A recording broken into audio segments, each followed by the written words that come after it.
ఈరోజు పేపర్లో చూస్తే మైక్రో బ్రేవరీస్కు గ్రీన్ సిగ్నల్.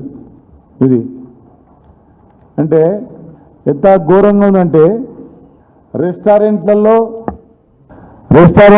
హోటళ్లలో, టిఫిన్ సెంటర్లు, పర్యాటక ప్రాంతాల్లో ఎక్కడ అంటే అక్కడ దొరుకుతుందని చెప్పి రాసినమాట.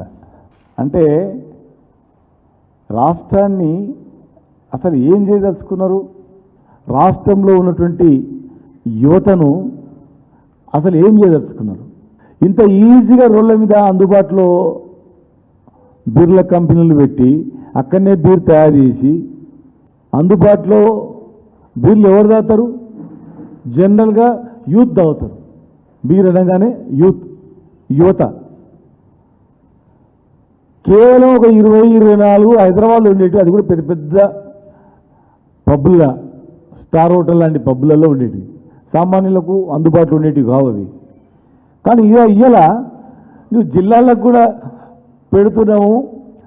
2 BHK 100 గజాలు ఉంటే చాలంట దానికి.